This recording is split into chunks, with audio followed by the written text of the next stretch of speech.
This is Dr. Lee Kern, and my name is Jenny Stickney, and I did this presentation. About the author, Dr. Lee Kern is alive and actively researching at this moment.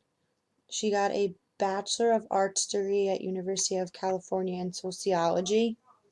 She received her master's at Marshall University in special education. She then finally got her PhD at University of Southern Florida. She is right now a professor of special education at Lehigh College of Education and was appointed as new director of the Center for Promoting Research to Practice. She works with students with emotional and behavioral problems as a classroom teacher, behavior specialist, consultant, and researcher. She has done this for more than 36 years.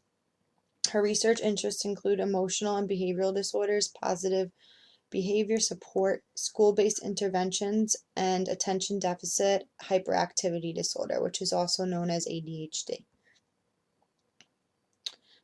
These are a few pictures of her, and here is just a 2-minute video of what Lehigh is doing to make things better for individuals with disabilities.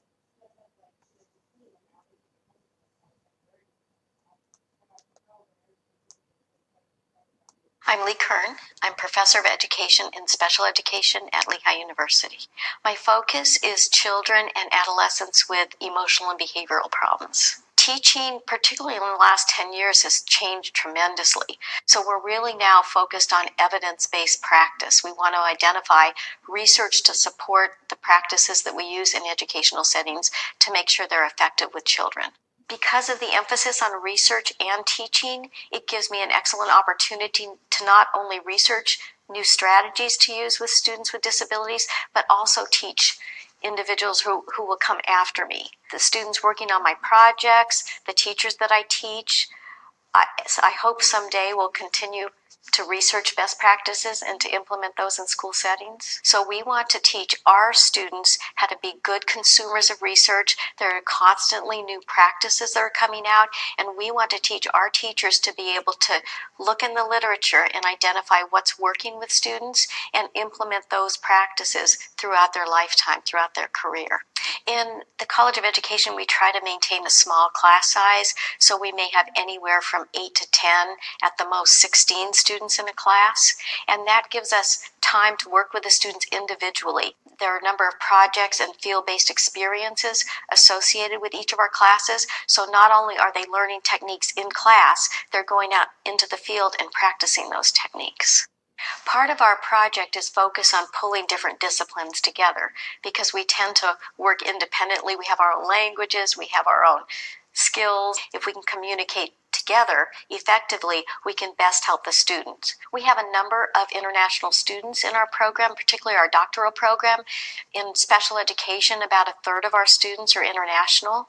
And we also have opportunities for students to work internationally. So we've been working in a school in South Africa, working with the faculty there, teaching them techniques that we're implementing in our schools here, and we're also learning from them. The students we work with in American schools are very diverse, so it's important for our students to understand diversity, to understand how different cultures live, different family values, norms, and they can bring that back and help us develop our interventions to work with students here in the States. What we're doing at Lehigh is what I believe will be the future of education. We need to see evidence-based, research-supported practices in place in all of our public schools. And that's our philosophy toward training our teachers. So once they're in the field, they can pick up journals, they can find out what's happening, how we're improving education, and implement those new strategies in their own classrooms.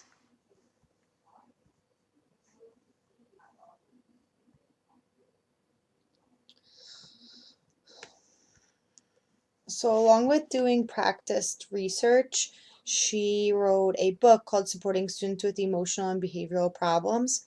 She talked a lot about prevention and intervention strategies. Some of her key factors she talks about is how she stimulated a healthy and safe learning environment for students in all age groups, and she promoted conclusive behavioral and emotional well-being. Some of her key topics as well during this book was behavior change, interventions to mental health needs, aligning behavior change, and conducting functional behavior assessments.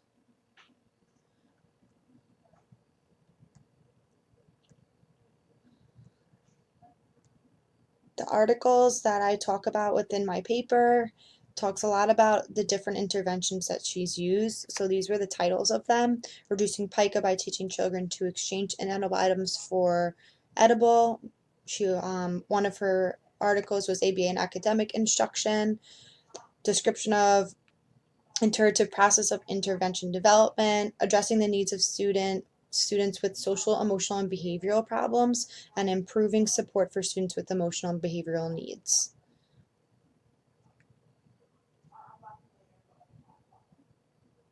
These are the resources I used in order to get all of my journals: library subject guide, APA, PsycNet, peer-reviewed articles, behavior modification.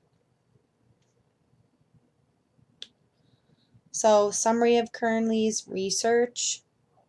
Researchers' new strategy. She researched new strategies to help individuals with disabilities. Lee researches and uses different interventions to calculate the source and how each behavior can be diminished. She looks to exchange data while observing these disabilities in different age groups, severities, and settings. She uses the effectiveness to manage behaviors positively and appropriately.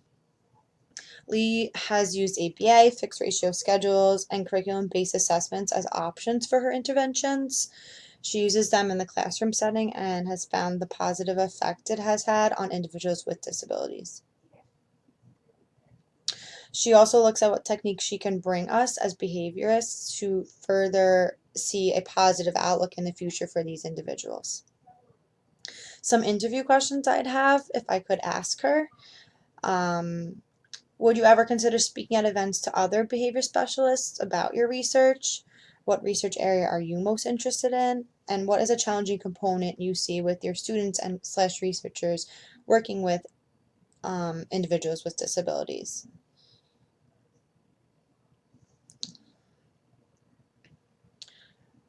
So this is just a little summary of why this person's work is important to the field. Dr. Kern shares her outlook on how different interventions work for different individuals. She has impacted all disabilities in a positive way by sharing her research with the world on the positive observations she's seen. The work that she has researched about has come with new studies that will help people to be successful no matter what the disability is. While she's researching, she has received more than $20 million in grant support to conduct research in emotional and behavioral problems. So what she has taught me is that everyone's different. If there are more options out there to positively impact individuals with disabilities and alter their behavior to be more appropriate, and we'll see more successes in the future, then why not? The reason for choosing her was my interest in her field and the kind of structure she showed to professionals working with this population. So I work within a classroom setting who are either low functioning or behavioral, and a lot of her research kind of drew me to her, which is why I chose her.